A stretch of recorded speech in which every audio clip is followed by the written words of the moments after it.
Bonjour, je m'appelle Mark Walker. Je suis très content de partager cette petite vidéo avec vous tous. On va parler de certains aspects de les compétences mentales qui va vous aider de mieux jouer et de prendre plus de plaisir sur le parcours. Donc, on va passer peut-être jusqu'à 10 minutes pour parler de certaines compétences. Première chose, je voudrais juste m'introduire.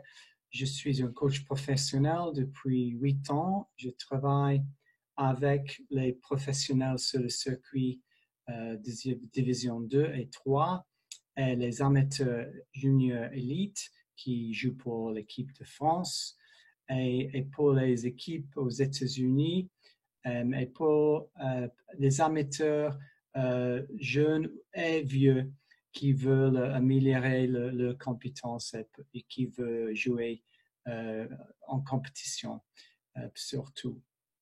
Donc, je voudrais juste parler de certains aspects. Quels aspects de le golf, de notre jeu, est-ce que le mental game aide? Sûrement, on va mieux jouer dans les situations tendues. On va augmenter notre confiance, qui est très important pour mieux jouer. Et plutôt, si on peut décrire qu'est-ce que c'est les compétences mentales, c'est plutôt la capacité de rester dans un état de performance, notre meilleur état de performance optimal pendant 4-5 heures. Et ça, c'est pas facile à faire. On va aussi, avec un coach mental, on peut débloquer les problèmes, les mauvaises croyances, les choses émotionnelles et mentaux. Donc, qu'est-ce que c'est la performance? On peut dire que la performance golfique égale les compétences techniques qu'on a multipliées par notre état pendant notre performance. Si on imagine qu'on a une room et on essaie de jouer dans cet état, normalement, notre performance sera moins bien si on est en bonne santé. Donc, c'est cette compétence de performance, c'est de gérer, d'augmenter notre état. Notre technique est là et on travaille, c'est bien de travailler sur ça, mais c'est rare que les golfeurs travaillent sur l'aspect de notre état. Donc, la réalité du golf, c'est que c'est la technique, c'est le physique, c'est le corps, c'est notre état mental et notre état émotionnel. Et c'est les trois derniers, le physique, l'état mental et l'émotion, qui on travaille avec les compétences de performance, compétences mentales. Donc, les compétences de performance sont utilisées par les meilleurs joueurs du monde.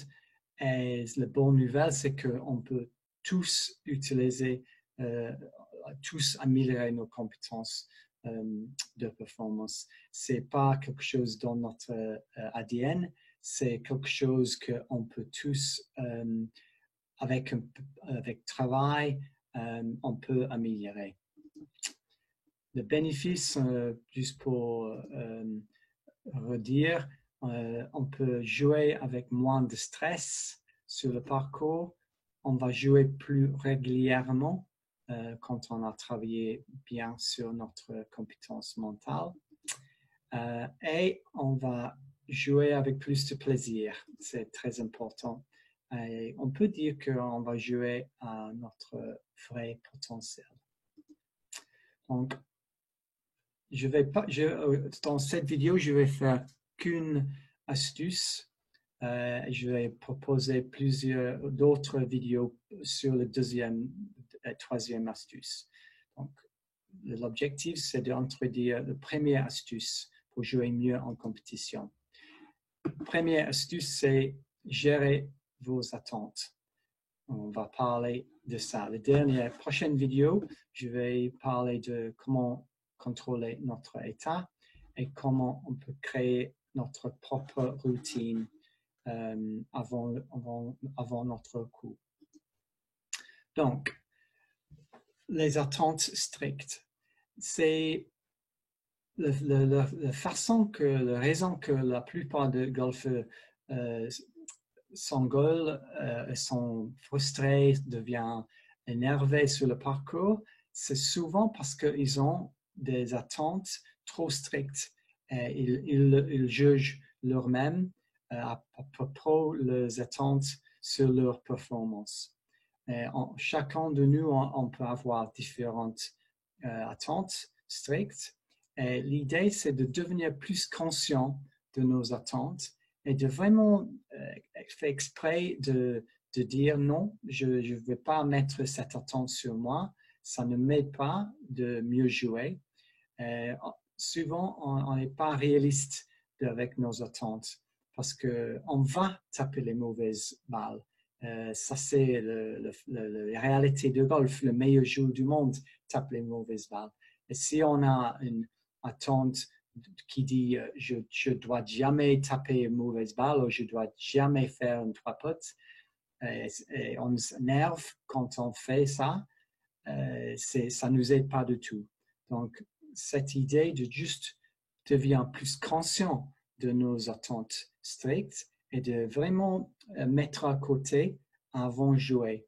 En faisant ça, on va nous aider beaucoup de devenir moins frustrés en compétition. Donc, mon conseil, c'est de vraiment avez-vous des attentes très élevées et vous jugez vous-même si vous ne l'atteignez pas. Donc, faites une liste, devenir plus conscient. Souvent, les attentes sont un peu cachées. J'imagine que peut-être vous pouvez avoir une attente de score, un score entre ça et ça. Et dès que tu es plus haut que ton zone de scoring, tu peux devenir frustré. Et aussi, ça marche dans l'autre sens. Si tu es proche de votre score bien, plus bas, ça peut devenir encore aussi un problème. Donc, c'est bien juste de jeter ces idées, d'avoir un certain score ou de taper avec une certaine façon. Il y a plusieurs possibilités pour les attentes. Et juste venir poser les questions pour vous-même et essayer de juste mettre à côté avant de jouer. OK. Prochaine idée, prochain concept, c'est quelque chose que je prends d'un coach super, s'appelle Gio Valiante, qui est le coach de Matt Kuchar, Justin Rose et plusieurs de joueurs très haut de gamme. Il a cette idée on peut avoir deux approches, deux attitudes psychologiques pour le golf. On peut avoir cette attitude de ego golf, donc où on a besoin de bien jouer et de ne pas faire les erreurs. On a besoin de montrer aujourd'hui qu'on est bien. L'idée, c'est que ma valeur en tant que golfeur et en tant que personne repose sur mes résultats actuels. Donc, on fait un lien entre notre performance golfique et avec notre valeur comme personne. Et ça, c'est une très mauvaise idée. Notre psychologie n'aime pas ça. C'est trop dur pour nous sur le parcours. Donc, je propose une autre façon de lier avec notre résultat. Et ça s'appelle Mastery Mindset Golf en anglais. Donc, le concept de ça, c'est de ma priorité de devenir un meilleur golfeur. C'est juste ça. On n'est pas fixé tout le temps sur le résultat. Oui, les résultats sont importants, mais le plus important que ça, c'est de prendre soin de devenir un meilleur golfeur. Et si on fait ça, est-ce que ça, c'est la meilleure façon d'améliorer nos compétences, d'avoir un bon résultat? Je pense que oui. Donc, en faisant cela, je me donnerai la meilleure chance de gagner. Et c'est beaucoup moins stressant si on concentre sur cet aspect simplement de devenir un meilleur golfeur. Si on a un mauvais résultat, c'est pas trop dur pour nous. On sait qu'on va avoir les bons parcours et les mauvais parcours, et ça c'est normal. Et si on concentre sur l'idée de devenir mieux et apprendre de nos mauvaises performances, nos performances moins bien, on est toujours dans le chemin d'améliorer. J'accepte que je ne contrôle pas complètement la qualité de mon jeu, quels que soient les jours. Okay? Donc, j'accepterai les bons et les moins bons parcours et je me concentrerai sur l'apprentissage de chaque parcours. Et je veux améliorer mes compétences. Okay? Ma qualité de jeu n'affecte en aucune façon ma valeur personnelle. C'est un aspect très important. Quelques golfeurs mélangent ça. Et ça crée trop de pression pour nous. Je peux facilement séparer qui je suis en tant que personne de ma performance de golf. C'est un aspect très important qui va nous aider de jouer avec plus de liberté, plus de joie. Donc, j'aime bien cet aspect, cette question. Avant de jouer, on peut nous dire, voilà ce qui se passe. Je ne sais pas si je vais bien jouer. Je sais que je peux bien jouer, mais je n'insiste pas que je vais bien jouer. Je sais que je peux et je vais contrôler les choses que je peux contrôler, ma routine, mon état, mais je vais accepter ce qui se passe. OK?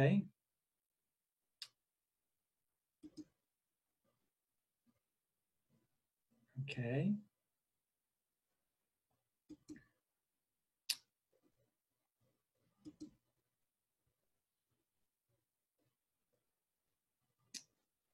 OK. Ça, c'est une attitude, une façon de regarder notre jeu. Ça peut nous aider d'avoir moins de stress sur le parcours. Une autre idée, ce que j'aime bien, préparez-vous à gagner ugly. Ça veut dire dans une façon un peu, en tapant les mauvaises balles, on a un mauvais jeu, une journée, mais on donne 100% de ce qu'on a cette journée, même si on a notre jeu C et pas notre jeu A. Souvent, les golfeurs, s'ils ne jouent pas bien, ils lâchent le jeu. Cette idée juste de devenir fier, de donner 100%, même si votre jeu n'est pas au top. C'est cette idée-là, parce qu'on peut lâcher le jeu. Notre ego n'est pas content quand on joue moins bien. Et il veut juste, ah non, je peux pas aujourd'hui. De ne pas faire ça, juste de rester concentré, de faire notre meilleur, même si on joue moyennement. OK? Donc, c'est un aspect important. OK. Donc, si vous avez des questions pour moi, vous pouvez me contacter. Et je vais faire plus de vidéos sur les deux astuces qui suivent cette présentation. Et merci beaucoup.